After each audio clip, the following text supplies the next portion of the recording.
We're back here in Rotary in Action. Tonight, kasama ko po sina Past President Elmer Global Espiritu at si Assistant Governor Jonas Rivera to talk about their Go Go Global Summer Outreach Program. Good evening, gentlemen. You may greet first our fellow Rotarians and viewers. Good evening to all our viewers, especially our fellow Rotarians, and this is Elmer Espiritu. Good evening to our fellow Rotarians from District 3800 and to my clubmates, the Rotary Club of Mandaluyong West. Kayong dalawa ay global presidents, so which means that you served during the Rotary year 2010-2011. Opo. Kasama ninyo sa paglilingkod sa distrito ninyo, which is District 3800, siyempre ang inyong gwapo at masipag at simpatikong global governor. Na sino nga ba yun? Si District Governor June Parcon, of course. Tamang gwapo siya at very hot. Of course, ang ating co-host, si Governor June Falcon, ang inyong governor at that time. Yes, opo. It seems to me that almost 5 years, going on your 5th year after your presidency, Opo. active Opo. pa yung global presidents ng District 3800. Yes, very much so. Marami Ganun po ba? sa amin ay district officers At- in the past 4 years. Talaga, ha? Oh, and pwede po nating ma-attribute ito because we have a very caring and active past district governor in the person of Governor June Falcon. So kaming mga global presidents are always there to do things even after our presidency. And dito sa mga ginagawa ninyo, siguro naman kasama ninyo palagi si Governor June at si spouse Zenny. Yes po. They are very, very, very inspiring couple po. By nature, medyo mahihain po ako. Pero pag si Gov Jun na nagsabi, hindi ko kayang humindi. Talaga. Napakabait po nilang tao. Si Elmer, ang tinatawag ninyong Prime Minister, Opo. being the head of the League of Global Presidents. That's correct. Ito po ay sa District 3800. Baka other Rotarians might think that it is for the entire Philippines. So it is the Global League for District 3800. Okay. So, nandito kayo ngayon dahil kaya kayo naimbitahan namin ay dahil nadinig namin yung proyekto nyo na Go Go Global Summer Program. Kwentuhan nyo naman kami kung ano ba itong project ninyo na to. Ito, Past District Governor Cipra. This is an annual project that the Global Presidents League of 3800 is doing. We always time it during the birthday or a day after the birthday of our chairman, past President and Global President Chito Barasa. So naging tradisyon namin na pupunta kami dun sa farm niya sa Gapan City to have bonding and fellowship while at the same time doing certain community service. At ito yung ginagawa namin. Pagpunta namin doon, meron kaming mga proyektong ginagawa. I see. And itong taon na to, I think si past President Jonas can tell more about the project that we have done. Sige, Jonas. This year, yung barangay kung nasan yung farm ni past President Chito, tinawag namin yung mga grade school children and we distributed mga books, magazines, gardenia bread, and also raincoat para sa mga bata. Mga ilang bata yung naipon ninyo? Siguro mga 60 yun, ano? I think It's more than 60. The count, I think, is about 100. About 100 children. And ito pong barangay nito, the name of the barangay is Mabuga Barangay of Gapan City. And yung mga books naman dinonate namin went to the school of Mabuga Elementary School. Their principal was there present during that visit of ours in that barangay. Nakakatuwa naman that evidently there's a life after being past presidents. meron naman po. Especially in your case na naglilingkod na kayo sa district, patuloy ang paglilingkod niyo sa district. Opo. Tapos gumagawa pa kayo ng mga ganitong projects sa community. Opo. At nag-i-enjoy yung inyong mga kapwa global presidents. Ito ay sabi mo ay taon-taon ninyong ginagawa na nagpupunta kayo sa Gapan, sa farm ni Chito Barasa. Saan club si Chito, Jonas? The Rotary Club of Green Hills. Rotary Club of Green Hills. I see. So, paano nyo naisip itong ganitong banding at the same time may kasamang community service? Who came out with this project and Well, actually, Gob, it started with the birthday celebration of Chito Barasa. And then we thought of, instead of just going to Gapan City to celebrate the birthday of our chairman and have some fellowship, naisip namin na since tayo naman, mga Rotarian tayo, we are by heart always for community service. Naisipan namin na every time pupunta kami doon, meron kaming gagawin. One time we went there, namigay kami ng reading glasses. Last year, I think. Yeah. Last year together with the Rotary Club of Green Hills. Green Hills.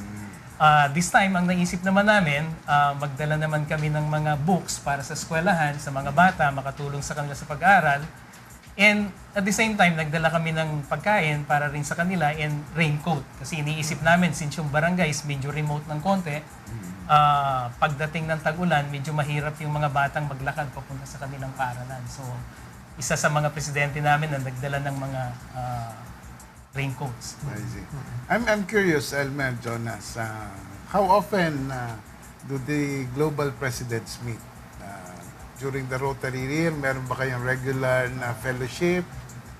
Nagmi-meet ba kayo? Or ano? Ang league namin, since we started, meron kaming TGIF na tinatawag. So we band during certain Fridays of the month.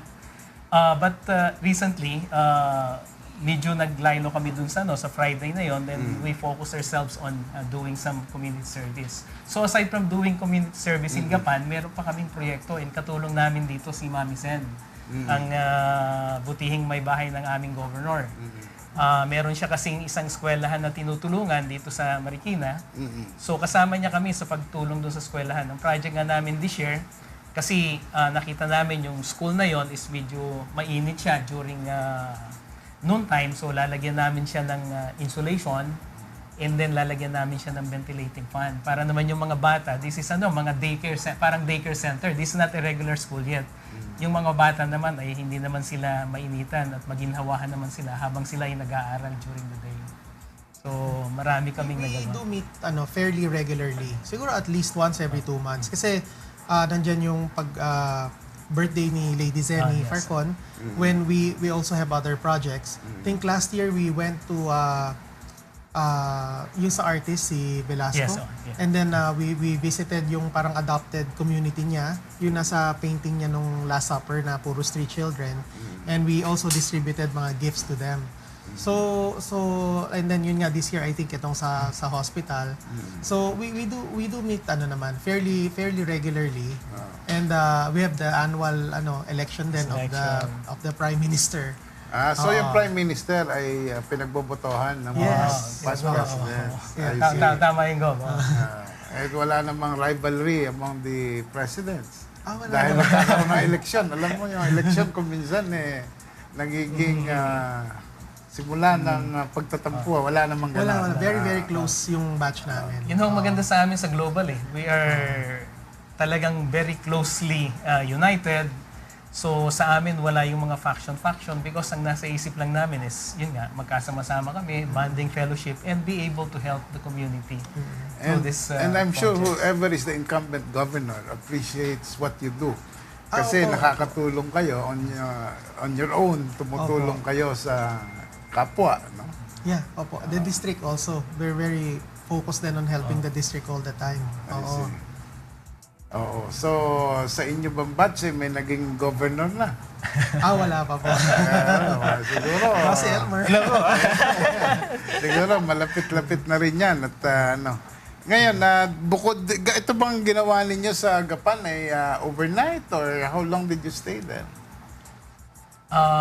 Umalis kami ng 6 o'clock. We always hire the bus para na sa ganun magkakasama kami. Ayaw namin yung kanya-kanya kaming sasakyan. Because during the trip, it takes about 2 hours. Gusto namin may bonding na at the time. So we hire the bus and then we leave 6 6 o'clock from Quezon City, Elliptical Road. And then dumating kami sa sa Gapan siguro mga past 10. And then, overnight ba yan? No, Balikan hindi din naman kayo? overnight kasi syempre marami ring mga busy rin yung mga kasama naming presidente. So pagdating ng 5 o'clock, take off naman kami, pabalik na kami sa, I see. sa Manila. So, ngayong natapos ninyo yung event sa Gapan, meron ba kayong iba pang pinaplanong gawin?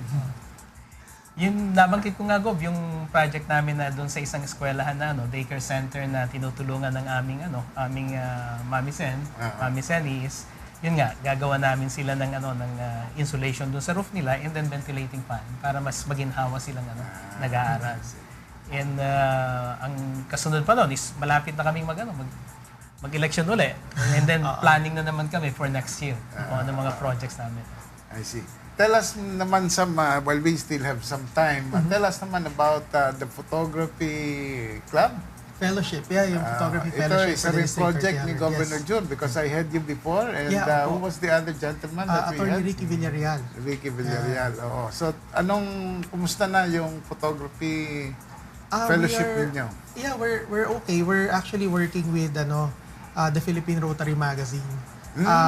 We're coming out with a photography contest.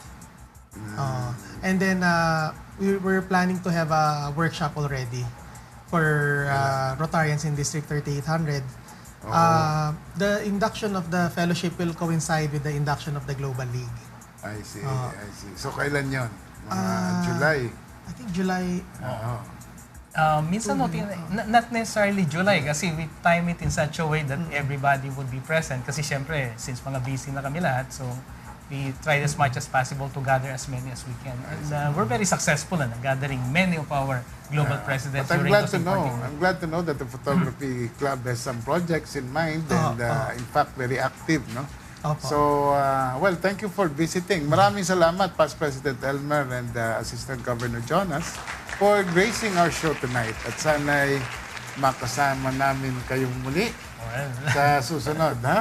Opo, At maraming kung salamat. sino man ang susunod na Pangulo ng inyong League of Global Presidents, paabot nyo ang aming paanyaya Ay, opo. na makapanayam namin dito kahit pa naman dalian. makakarating po yung Gob. And it is an honor for both of us ni Jonas na maging guest nyo at maipahatid sa ating mga viewers at fellow Rotarians kung ano yung ginagawa namin.